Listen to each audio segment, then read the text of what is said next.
Hey, this is Zach Log the Great. I am here today with my friend Travis. Hello. And we are joined by Ben Zwycky. Hello. Ben, author, formerly one of the editors on Sci-Fi Journal, and also one of his latest projects. He has recorded and published a song, "A Hope That Burns." I have that right? Yes, that's Okay. right. And if you would like to check that out, I am, of course, going to have a link to his blog in the show notes, and I will have a link to that song there as well, where you can listen to it online. So we are getting together today to talk about the poem, or rather, an excerpt from a poem. This is it's a much larger thing in total, but there's a piece from the poem, "The Lay of the Last Minstrel," by Sir Walter Scott. A couple of quick announcements before we get there. First thing, as usual, if you like my work, if you like what I do here, and you want to help support it, you can go to subscribestar.com/Zachlog-the-great. Once again, the notes that will be in the show description. Another thing, another project I have going, I organized an online book discussion group. We cover depending on what the book is, we cover 1 or 2 chapters a week, and we're just finishing up our previous one, and we are about to start Dante's Inferno, this guy here. And so if anyone is interested in joining us for that, the blog is where we do that is Dissident Reads. Again, and I'll put a link in the description. We're going to be starting with the first 2 cantos, basically chapters for an epic poem. We're going to be starting that the discussion on that this Saturday. So if you are interested, feel free to stop by and read through that and have something interesting to say.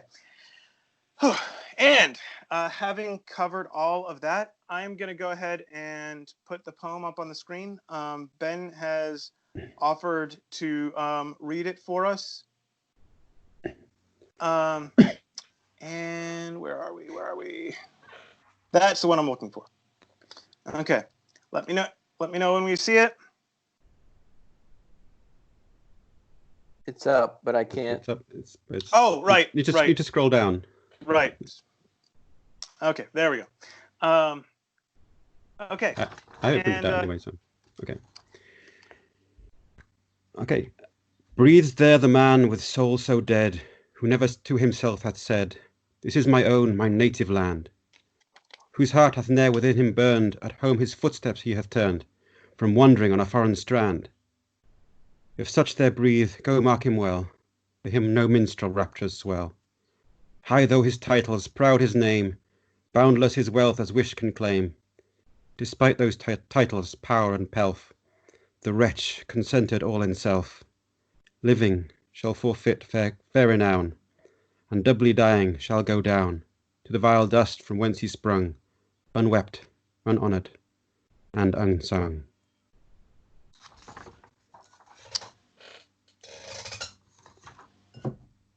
Okay, thank you.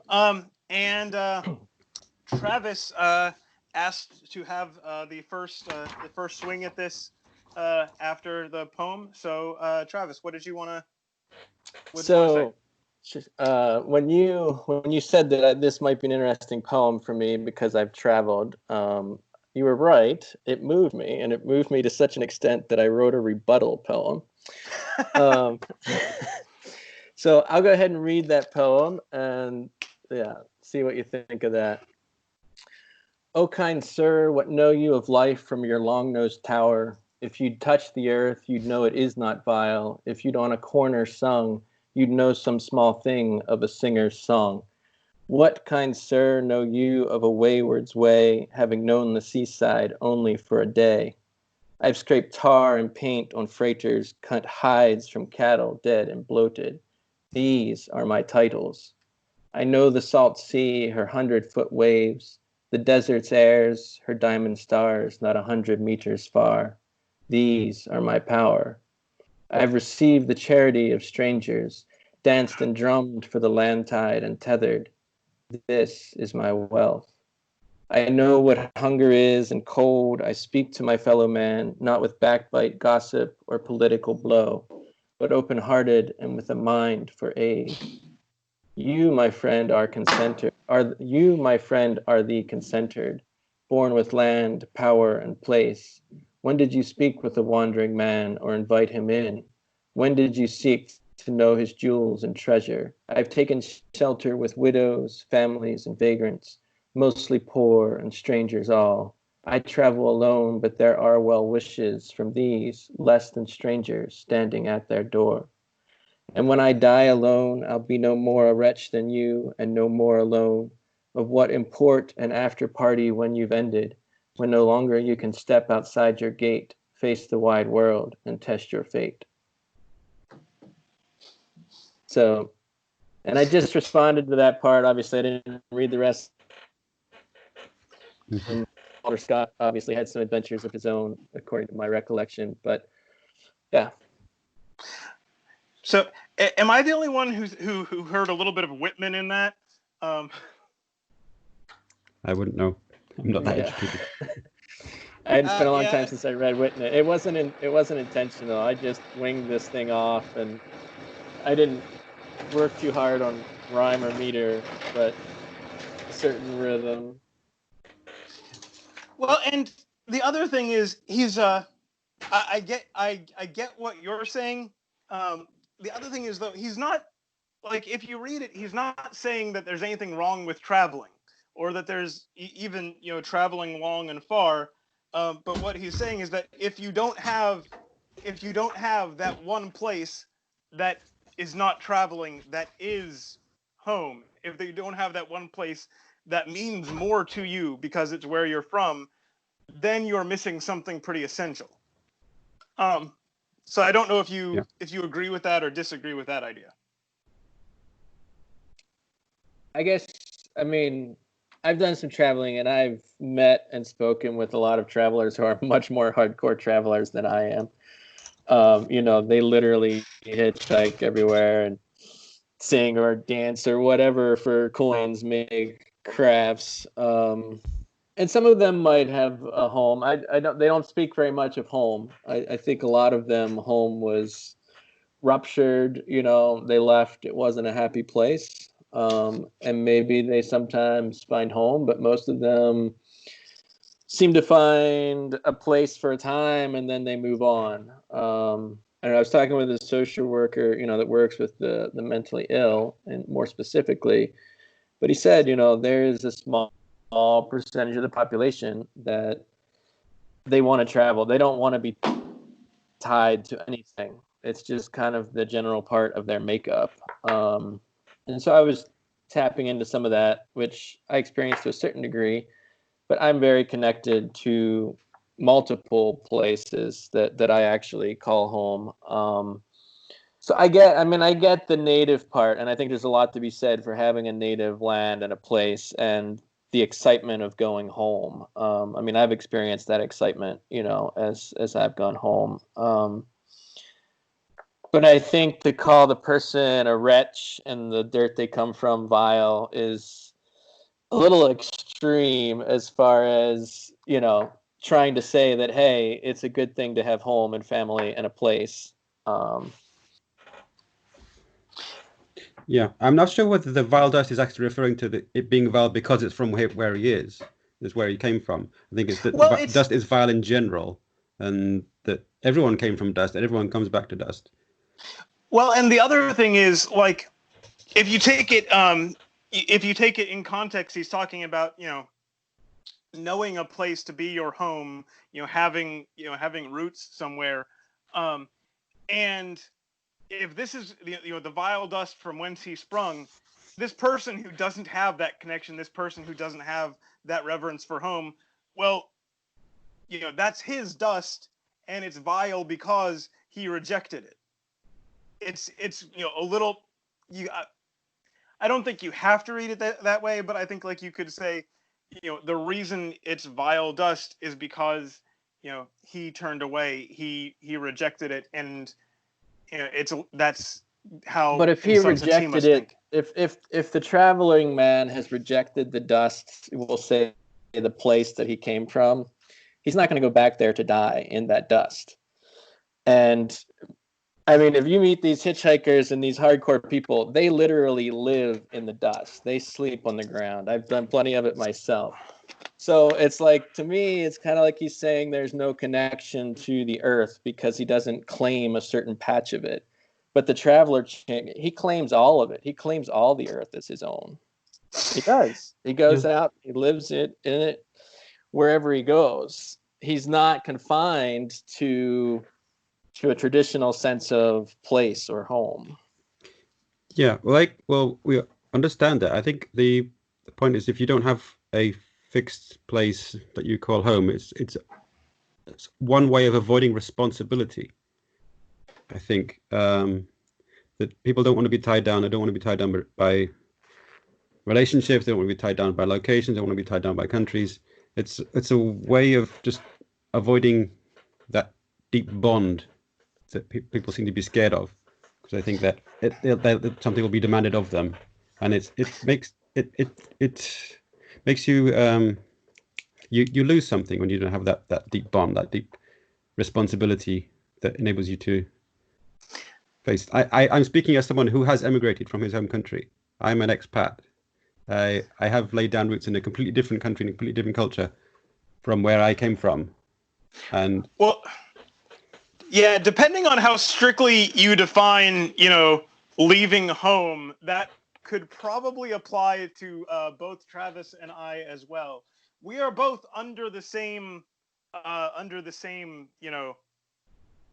federal government that we started out under, but both of us are, over 1,000 now live over 1,000 miles from the place that we would have to call home.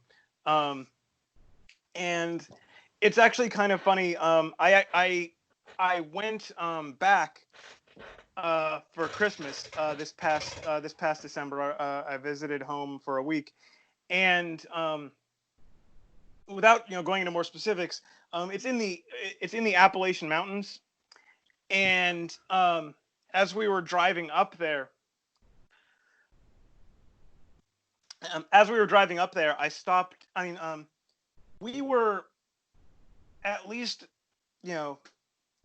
probably 800 or so miles, from our actual destination, but we got into, the Appalachian Mountains, and the hills and you can see when you're at the right spot, you can see a long, long ways, and then when you're in the wrong spot, there's just these hills on either side of you, kind of closing you in, and where I am now, it's flat. There's no hills. And so, hey, there's hills. You just gotta go over by the lake. you're a bit gobbled. Your mic's a little hot. God dang it. Mike's hot and my stand is unreliable. My camera is clipped to a tissue box. You want to be inspired. So okay, well, so for those of you who are not as familiar with this, we've just been joined by my friend Nate. I was expecting him earlier. He was running a little late. So now it is Nate, Travis, Ben, and myself. But like I was saying, we were still probably 800 miles away from my hometown. But we get into the landscape where it looks the same. I don't know how else to describe it. I just started breathing easier. It's like, oh, this is the way things are supposed to be for me. And it's been a long time since I've been here, and it's just kind of like just a little bit of tension that I didn't know I was holding evaporated when I got there. And like I was saying, I don't think Sir Walter Scott is intended this segment as any kind of criticism of travelers, of people who do like to move around, but he is saying like there's something important about having that fixed place. So I have to disagree on the part that he's saying anything negative. He's using language like they're the man with soul so dead, and to the vile dust from whence he sprang. If you use that language to someone, it's not very nice language. Well, yeah, but it's not. Yeah. But it's not that the he's idea saying that about travelers. It's that he's saying that about people who, having traveled, feel no relief or joy at being home again. It's the people that could travel forever and never miss home. People that have never felt sort of the. But that's what a traveler is. That's what I'm saying. He is being negative towards that kind of travel. A person who has left and, is gone. But just because circumstances or necessities, force you to stay away doesn't mean you can't miss home. Feel that sort of bittersweet longing for the place I'm at is interesting. Hopefully, you're not like been enslaved and dragged off against your will. But, the place I'm at is interesting or beautiful or diverting in some fashion, but I miss home, even though I'm away from it. This is the guy that's out there like, gosh, this is so much better than where I'm from. I never want to see that place again, or just never even thinks about it. It's just kind of like, whatever, I'm in a place.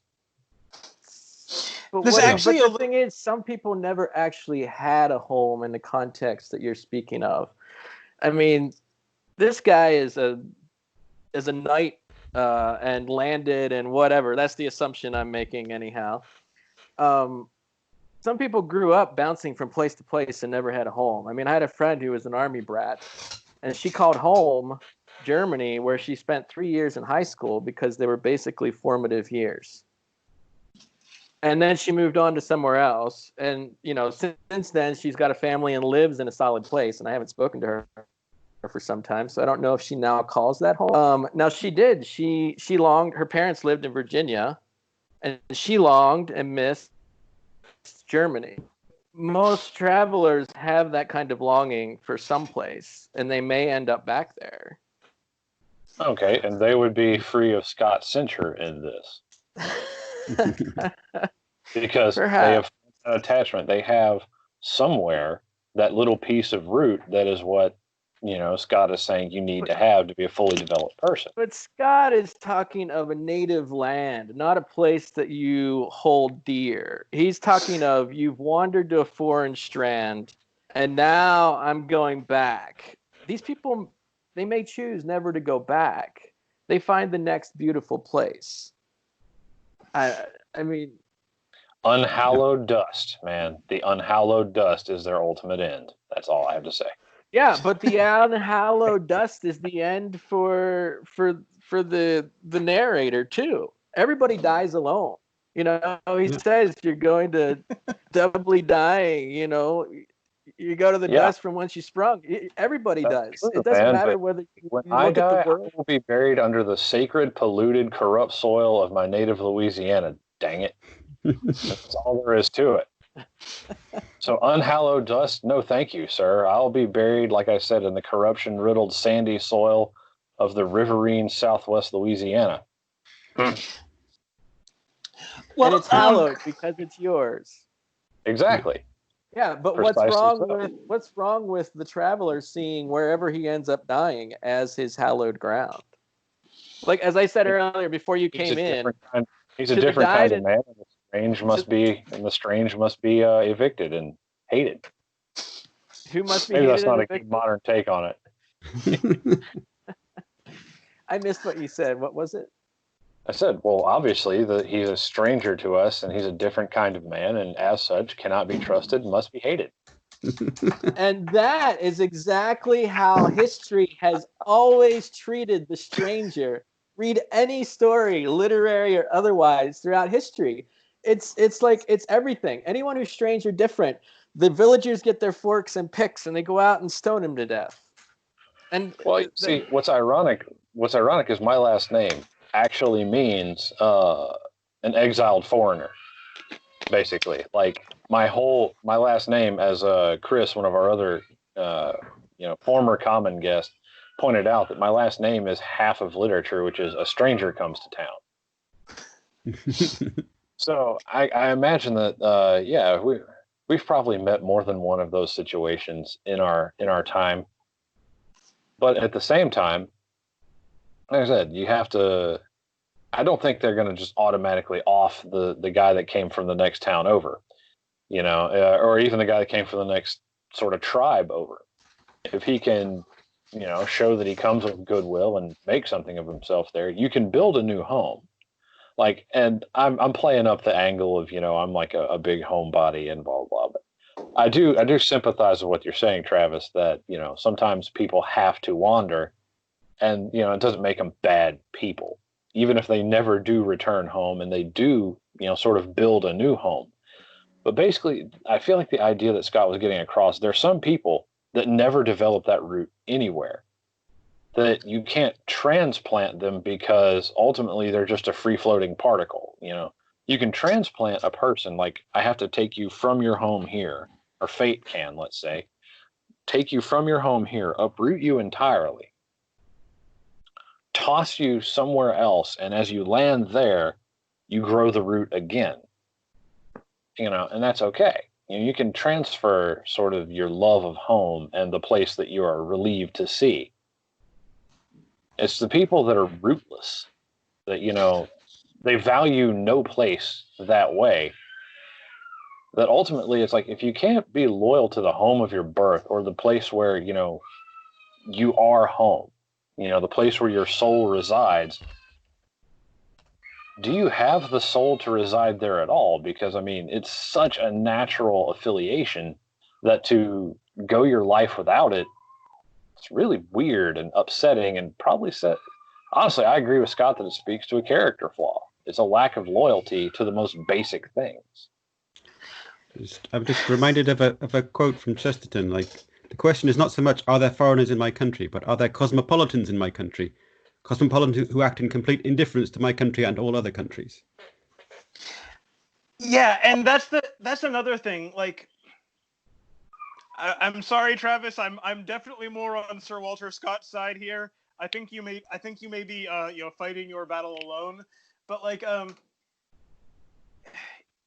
if you don't have, like, if you're not committed to a place, then you don't make decisions that, your decisions won't prioritize the long-term well-being of that place. If you feel free to, pick up from here and move, to the next state over every couple of years, it is very easy, even if you don't mean to, but it's very easy to, like, do significant damage in each one of those places, because you don't have to see those people. Like, that's not going to be the rest. That's not going to be the environment the rest of your life. And, not just your relationships, but also in terms of, like, building and, how, policy that affects how the economy goes. There's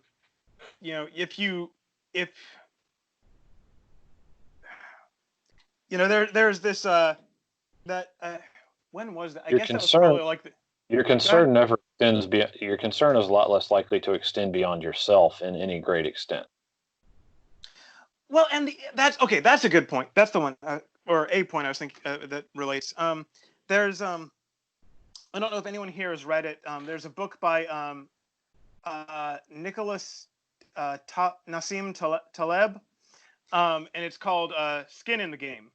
And one of the major points, he covers a lot of ground, but one of the major points is basically, unless your decisions, unless you have some personal involvement in a thing, unless being wrong will cost you something, it's not just that you don't think carefully about it. It's not just that you are a little more reckless. You can't actually think rationally about an issue when there's no personal involvement. You have to have skin in the game. And having a place where this is my home, this is my family's home, and this is where I hope my kids, this is where I want my kids to grow up, and I want to build something, for them, that is a very strong form of skin in the game. And if the fewer people in an area that have that, the more destructive, the less it's going to be taken care of. It's the difference between your house and a hotel room. Your house, like, it's yours. This is your territory. It might be messy. Some things might need to be fixed up, but it's yours. And, defending and taking care of it is a high priority for you.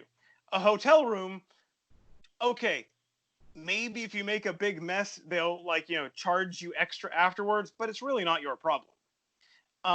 And if the entire world is just a set of hotel rooms to you. See, but that's the whole problem. If you are someone who takes care of your own home, you will take care of the hotel and respect anything that you come across. The jackasses of the world will continue to be jackasses wherever they go. And that's true. And those are the people that Scott is talking about, that will go to their, unhallowed graves, having lived a life without soul, because they never had that value of home that Sean is talking about. It's not that not having a fixed home is determines that you will be terrible to everybody. It's just a very major contributing factor. It's a big barrier to overcome to become positive and contributing.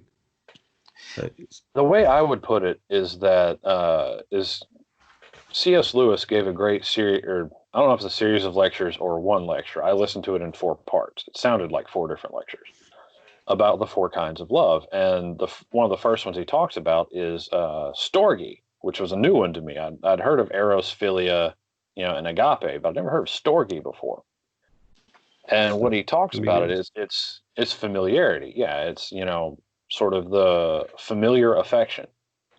Kind of like the love of your house. Like it's the thing you have just from being around stuff.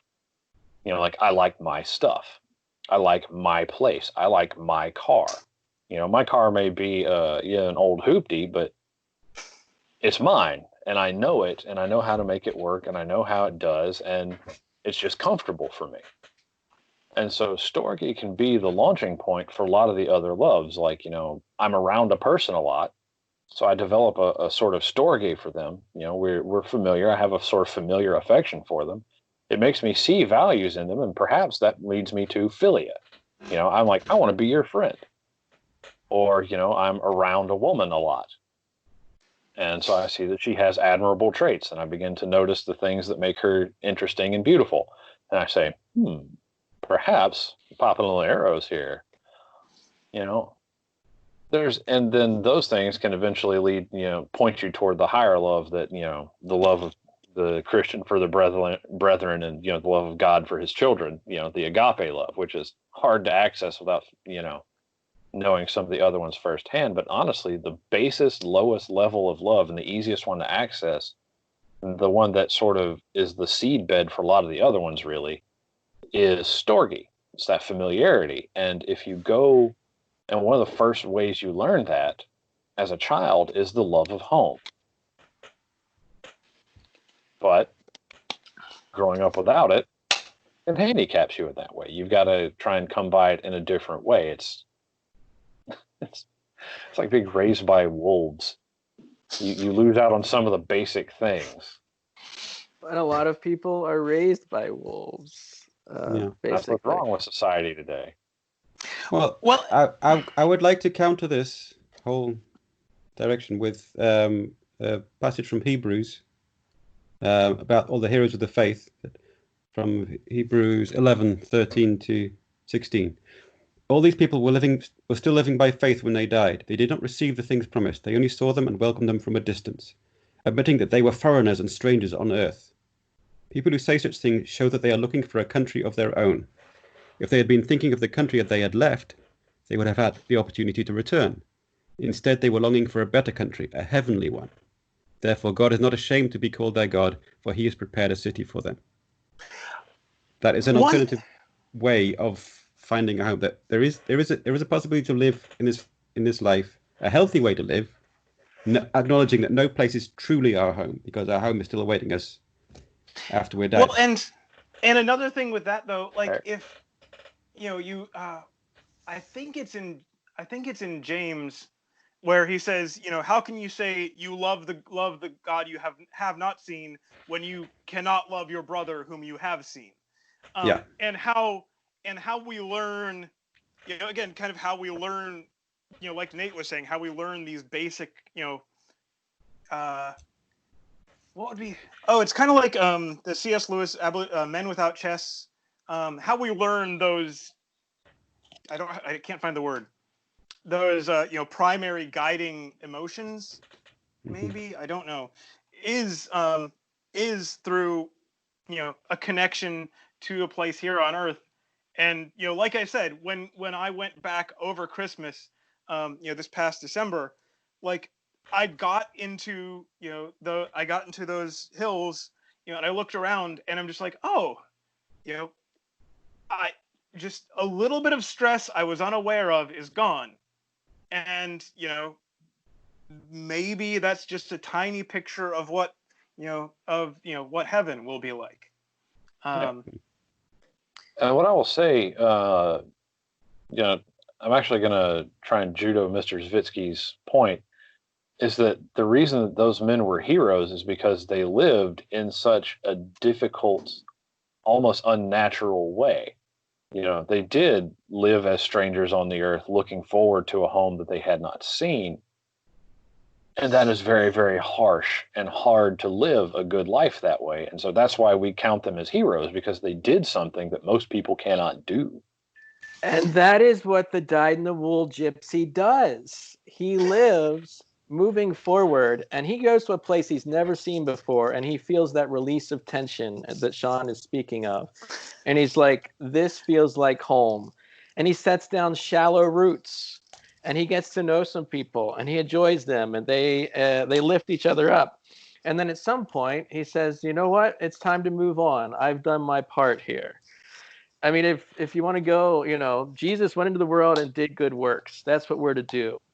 Now, if you are at home in a solid place, some people might argue that you are not going into the world, that you are concentred and stuck on yourself, that you must go out into the world and be like the disciples, be like Paul, in order to have a true and meaningful life. Now, obviously, I'm arguing the point pretty hard from the opposite direction. I don't actually buy into all of that, but there you go. You make a good point, but the world starts outside your skin.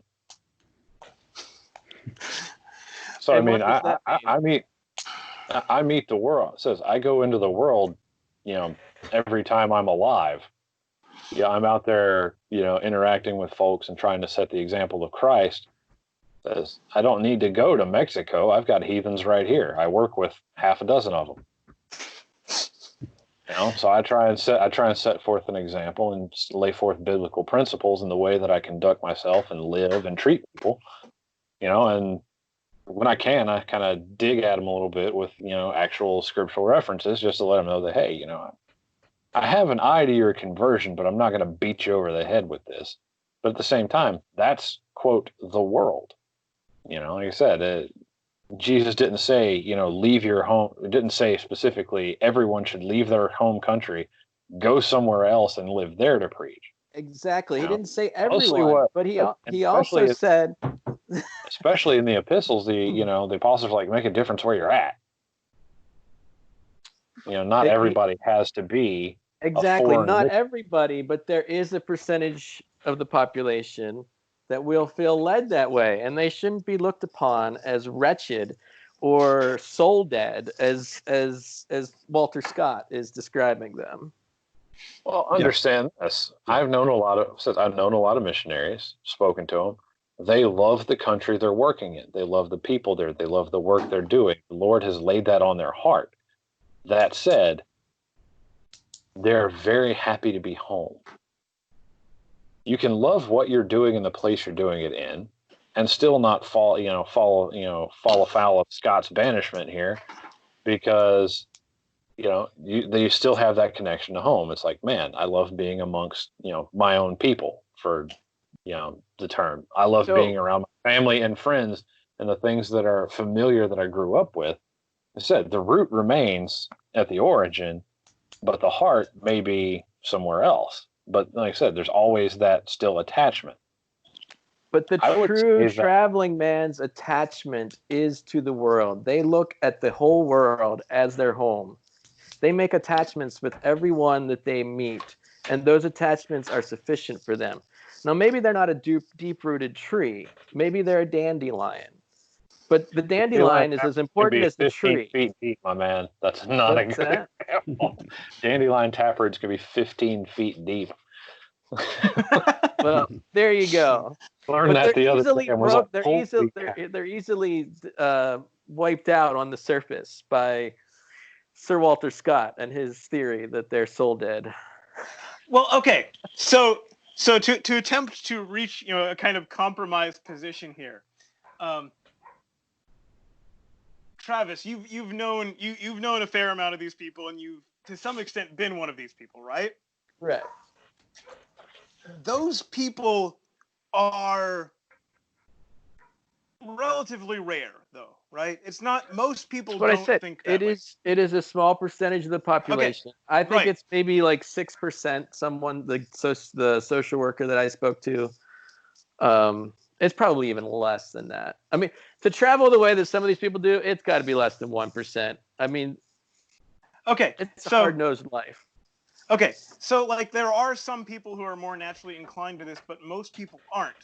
At the same time, like today, if you look at the bigger culture, if you look at the people Hollywood, TV, all this stuff, basically they're telling everyone to do this. They're kind of like get away from where you grew up and go somewhere exciting, and they're telling everyone kind of to live at least a little bit that way. And people who aren't built the way you talk about, if they try that, they're just going to make themselves miserable. And they might not even realize it until a long time in, and they're like, why am I not home? And so, well, you in fact are the person who introduced me to the G.K. Chesterton quote that there are two ways to know home.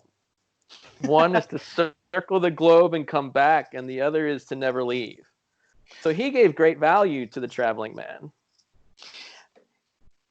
But at the traveling man circling the world still comes back. And if you take it in context of where he actually said that, he was a little bit making fun of himself. Because I think that's the first chapter of Orthodoxy, and he was saying like other people just listened to the message of the church. Other people just took these truths and ran with them. I had to go explore all these things, find out all this stuff for myself. I'm kind of silly. How much time did I waste? And so, but like I was saying, like if that's not how you're built, you're going to and if it's not how you're built, you're not actually gonna buy into that lifestyle. You will return home, or you will make roots and create a new home because that's the way you're built. But like I was saying, I think there's kind of a cultural messaging that's pretty common these days that you should, go away from home. You should, fly out and find your own place. And, having someone on the other side of that, having someone, say, if you do that, you risk cutting yourself off and losing, these things that are so important. And having someone on the other side of that, I think, is a good message too. Well, I'm not. Don't get me wrong. I am not trying to say that having a native land and a sense of place and home is wrong, or investment. Like all these things that you're saying, they make sense and they're important. I'm just saying, let's not trash the very small percentage of people who choose to live differently. Because she's a witch. Exactly. That's exactly what happens. That's exactly. Hey, look, we don't have any ducks. We can't weigh her. We don't know empirically if she's a witch. All right, just unfounded hearsay based on the testimony of former Newt. I would say that our modern mobile society, it is creating serious issues and imbalances of community. I mean, and we're having to try to find new sources of community, and they're online and they're worldwide. And, you know, people are finding, I mean, blogs and all of these sorts of things as a way of creating community, because community, it's our modern society makes it somewhat difficult to create community in the way that it used to be. That's actually something I had intended to bring up, because there's I read the blog of Box Day, and he's talked from time to time about free trade and why it's actually not that great an idea, in his opinion. And one of the things he talks about is that, one moment. And one of the things he talks about is that, you know, for genuine free trade, you not only have the free movement of, you know, of goods, the free movement of, you know, trade goods. To get the real benefits of free trade, you have to have free movement of people too. You know, people have to be economically people have to be mobile to follow the economy. And then, but, you know, if you do that long enough, you know, basically you will, you know, kind of pull apart families, and you will, you know, you know, you really won't have much in the way of a sense of community. And like, you know, and he says, like, you can see that in the U.S., the way families, you know, split up across the whole country. And this is something I didn't realize until I'd had kids for a little while, and there's no way around it at this point. But, like, you know, my kids are growing up. My parents, you know, their paternal grandparents are over 1,000 miles away. They occasionally talk to them on the phone, pretty much. But at the same time, you know, my wife's family is here, and so, you know, they have that. But I kind of wish sometimes that, you know, I had, you know, I had stayed home and found someone there, because, like, you know, if you're single and you know, or married with no kids, you don't get how important those things are. And like the economic mobility, you know, thing, like, I feel what he's talking about, because, like I said, my parents barely get to see, you know, my kids, and that bothers me. That was a major contributing factor in me moving back from Virginia, you know, not re-enlisting or any of that. I was like, man, look, I remembered, you know, going fishing with my pawpaw, you know, and my uncles, and hunting, and, you know, just spending a lot of time around the men of my extended family, you know, and my dad and all that, learning how to do all the things that, you know, we sort of traditionally did, right? You know, building up that heritage of, you know, this is where I come from. This is kind of who, you know, who my family has been and who we are. And mostly it's pretty good. Hardworking folks. We enjoy simple things, and great.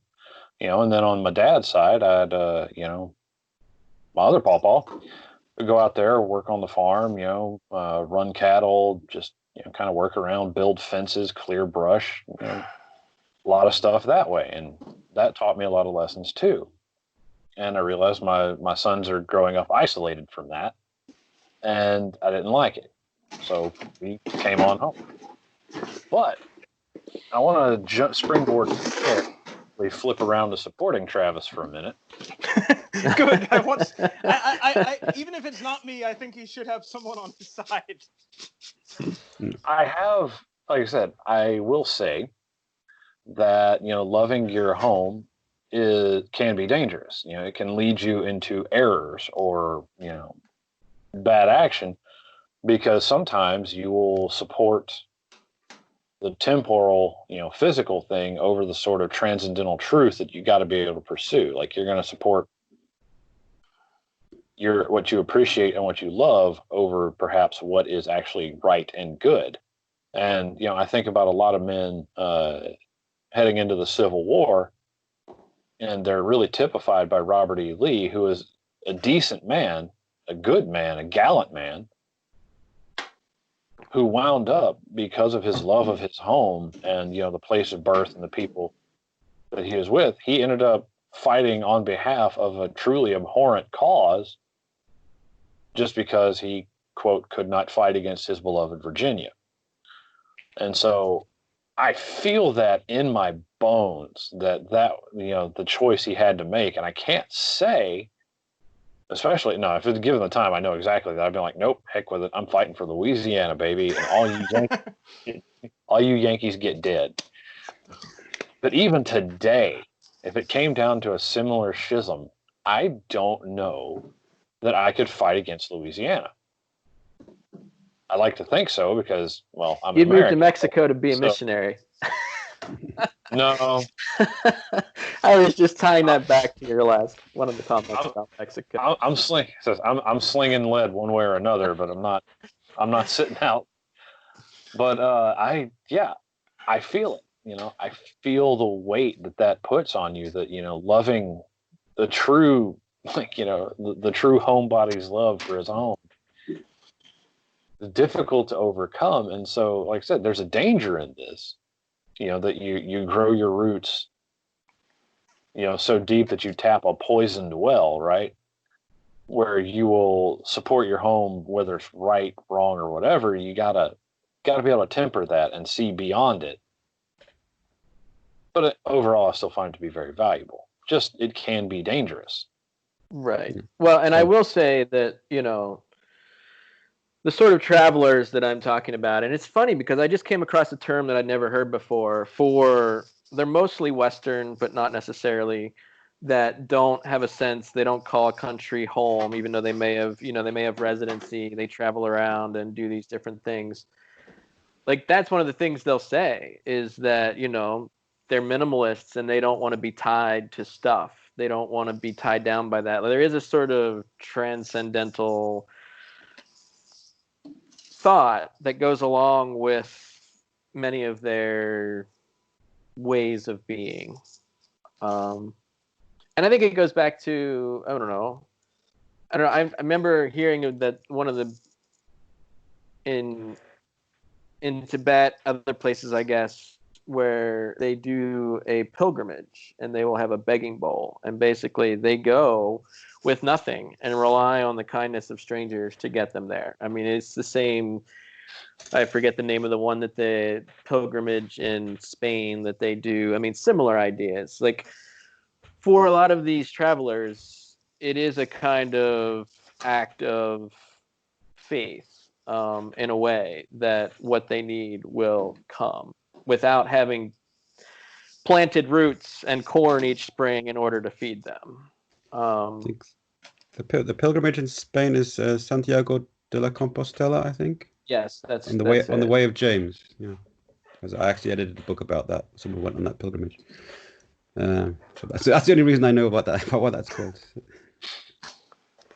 So I was born in England, and growing up, I always felt very slightly out of place. And it was when I came here on a mission trip that I found somewhere I felt like I belonged. And I ended up marrying a Czech girl and settling down here. And I feel more at home here than I ever did in England. I'm glad I got out before England went completely crazy with all this political correctness infecting everything. So I'm glad I went. I'm glad I left when I did, but I'm also a little bit sad that things happened there the way they did, and hope things can turn around. Right, I'm not seeing any signs of it really turning around dramatically. But there was once, like maybe 10 years ago, we were at this party where I was the only non-native there, and they played a little game where they answered a load of yes/no questions to find out who was the most average Czech in the room, and it was me. So the most average Czech guy was not really Czech. So that sort of I I trump that out whenever I want to say that I really do belong here. This is my home. You're fully naturalized. Yeah. Naturalized better than the naturals. Yeah. Well, and one thing that kind of goes with that is, if you do move somewhere else, you have to, like, if you're gonna stay there, you have to try to assimilate. You have to try as much as you can to be one of them, because if Yeah. I've had this in mind for a while, like, immigration without assimilation is a very hostile thing to do, and we really should think about it that way and treat it that way, because I mean you're disrupting people's homes, you're disrupting their community, if you go there and you don't do everything you can to join in, and then there's the question of, can everyone is it possible for any given person to really assimilate to this other culture? Are some cultures too far apart and you simply can't get there from here? I don't know. It's something that not a lot of people seem willing to talk about. Yeah, well, there are quite a lot of similarities between British and Czech culture in terms of mindset and sort of it's a lot more similar to sort of Victorian age England than England is now, obviously. It is also a very different thing for a single person to move into a culture versus hordes of Irish coming to America during, the potato famine. I mean, they were a whole culture in and of themselves. Like, you've got these microcultures within a nation, and it's always been that way. Now, is there assimilation? Yes. Usually over the generations, the children say, hey, we don't want to stick with everything that we were taught. Just as Ben decided to leave London or England because it didn't feel like home. It didn't fit for him. That wasn't the only reason. It was because I fell in love with this country so much when I first came here. It's just everything, all the ways in which I was odd, I fitted in. It was just. Mm-hmm. What was oh crud, there was something I wanted to say about that. I had a quote of someone I wanted to refer to, and now I've lost it. But well, I mean, going back to that, I mean, and that's why gangs and mobs and mafia, they always develop because they need to protect their culture, their whatever, and they protect themselves against whatever the greatest competing culture is against them. It seems to be within a country. I mean, a lot of the gangs in California, they actually started in El Salvador, which is a complete nightmare.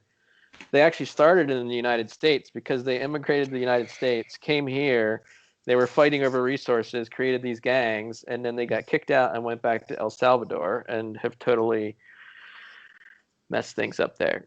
And that's my general understanding. That may not be entirely.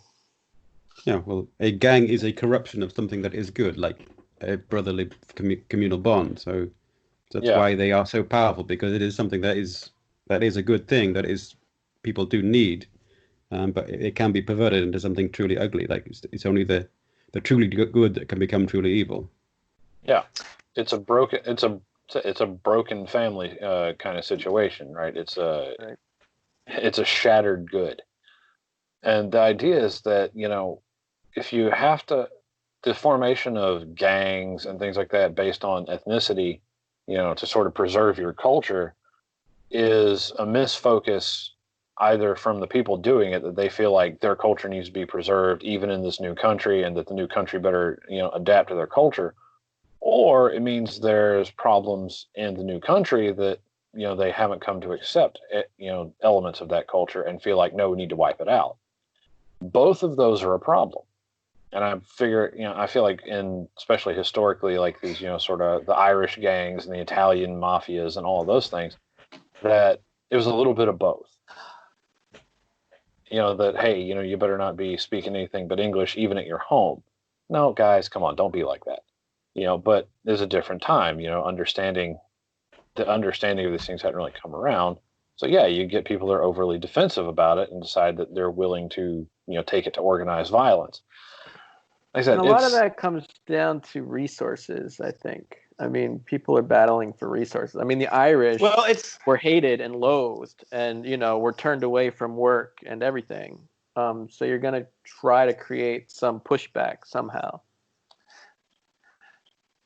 I remembered finally what it was I was trying to think about earlier. Are any of you familiar with Theodore Roosevelt's speech where he talks about the hyphenated Americans? Mm-hmm. I am not. Okay. No, So let's see. There is no room in this country for hyphenated Americans. When I refer to hyphenated Americans, I do not refer to naturalized Americans. Some of the very best Americans I've ever known were naturalized Americans born abroad. But a hyphenated American is not an American at all. The one absolutely certain way to bring this nation to ruin, of preventing all possibility of its continuing to be a nation at all, would be to permit it to become a tangle of squabbling nationalities, an intricate knot of German Americans, Irish Americans, English Americans, French Americans, Scandinavian Americans, or Italian Americans, each preserving its separate nationality, each feeling at heart more sympathy with Europeans of that nationality than with other citizens of the Republic. There is no such thing as a hyphenated American who is a good American.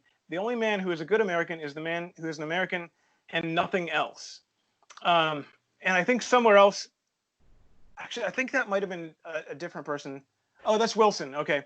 Any man who carries a hyphen about President Woodrow Wilson, who I don't like for other reasons, but any man who carries a hyphen about with him carries a dagger that he is ready to plunge into the vitals of this republic whenever he gets ready. And so, like, and so, like, for me, my family goes back in the United States, a good while. I literally don't know, when someone first got here. And so for me, like, I'm aware, like, I looked up genealogy and stuff and things like that a little bit. And so I'm aware, like, intellectually of, where some parts of my family come from. But in terms of, like, how my identity in terms of who I am, it's just American. That's pretty much it. And, basic. And if you have a large community where people don't have, that, kind of simple, that kind of simplicity of, identity, you're going to have problems. And, it's, again, like I said, the other thing is, how far can a person adapt? How far can a person genuinely assimilate? For heaven's sake, in that little part, he was talking about German Americans, Irish Americans, English Americans, French Americans, and you talk to most Americans today, and they're like, I don't know, that's just white people. But, like, he saw in his time there was enough differences between them that he apparently saw this as a source of conflict.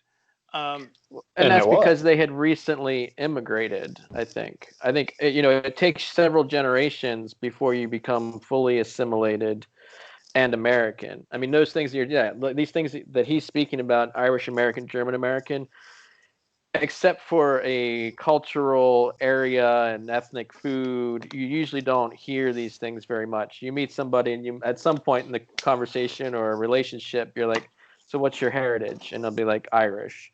It's like you said, it's very much assimilated that we don't think about it beyond being white or European. Yeah. And that's the thing too, is part of the assimilation process is you don't have to give up everything you are and were. Right. It's like, we don't want you to just never do anything you did in the old country. But you got to understand that you're also probably not going to do everything you did in the old country. There may be some things, that you left behind that you needed to leave behind. And that's, the whole, how different a culture can you come from and still successfully assimilate?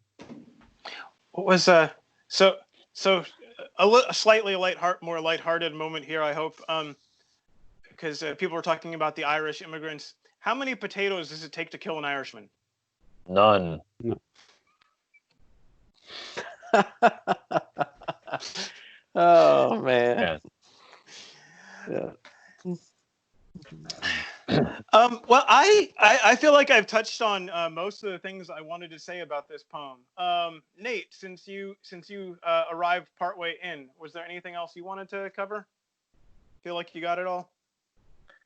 I just, I really do agree with the premise of the poem. I believe is obvious. I enjoyed the way he said it, and while in the back of my mind, I have a bit of, what Travis is talking about, that you really can't judge all people that way. Deep down in my gut, I'm like, yes. Absolutely. This is dead on. Like, I got done reading it and had to just, give a rebel yell, just, woo! Because it spoke directly to the core of my being that, yeah, no. This is... But there is a very deep association commonly in the South to their place and their home and their native land too. So yeah, I think it's poetic hyperbole. So you don't have to take it absolutely ironclad literally, but there is a truth to it. And as a native, some people more than others. As a native son of the South, I have to say that poetic hyperbole is 90% of our communication. That's it's how we tell stories. It's how we communicate facts. Like, we'll say something that on the face of it sounds completely outlandish and ridiculous, but other Southerners get it that we know how to place the filter on that and step it back down to reality, whereas other people are like, y'all are nuts. That actually reminds me, coming up fairly soon, I'm planning on doing Rudyard Kipling's poem, "The Stranger." So quite a few of those ideas will be there as well if we get to talk about that one. Travis, was there anything else you wanted to get in? Any last thoughts? No, I think we covered it. I'm glad that there is a general understanding that we're not going to burn every stranger who comes to town. But that, I agree. I mean, community. We'll restrict it to about 50%. But I mean, there's value in both lifestyles and philosophies. Is what I would say. Okay, well, Ben, since you're a special guest, I think you can have the last word here. What was any last thoughts from you? I just like to return to the text in Hebrews that the home is so valuable in this world, but it's not the ultimate value. That there is a more home than home that we're all looking forward to. So I hope more people can discover it for themselves. That there is something even better than the best possible home on earth waiting for us all. That it's something to look forward to if things are not going well, and something to share with others. And yeah, that's it. Okay. I'm sorry to steal the last word from Mr. Zwycky. He reminded me of a song actually that I really enjoy, and it's by a fellow named Andrew Peterson, who's can't get enough of this guy. But oh rats, what is it called? I hear it in my head and I can't remember the title. But basically, he's saying that it's God of my fathers, and he's talking about sort of the immigration and migration process of sort of the American story. And what he's saying is, he's praying that the heritage that they brought with them, across the seas, in this strange harbor, were all these men looking for a home, and so they prayed that God would guide them until, the day they died and were buried. And he says, And then, as they moved on, across the plains and into the future and all of that, still men looking for a home. And then he's talking about his children, that they would grow up also looking for a home. He says, and like my fathers, I am looking for a home. I'm looking for a home beyond the sea. So be my God and guide me until I lie beneath these hills, and let the great God of my fathers be the great God of my children still. And that idea of the home beyond the sea, starts out very literally, with his, pilgrim ancestors that, they're literally looking for a home across the sea. But now, toward the end, it metamorphoses into what Mr. Zwycky's talking about, that you're looking for a home beyond the sea of time, beyond the sea of mortality is where your true home will eventually lie if you, follow this great God. And so I love the point you're making, I guess, is to say. Yeah. And maybe you would enjoy the song. I don't know. Yeah. Well, it's one of the themes of the song I released recently at the end. Okay. So the final verse stroke chorus is, so come on home. Come on home. There's no need to roam. He's preparing a place for you under a sky so blue, lit by his glory. That's the point of the story he's been telling through every life. There you can truly thrive. So come on home. And so I did want to remind everyone again, Ben Zwycky did just, publish this song, A Hope That Burns. I'm going to put a link down in the show description. Thank you, Ben, for joining us. Thank you, You're Travis welcome. and Nate. And God be with you. And also with you. And with you.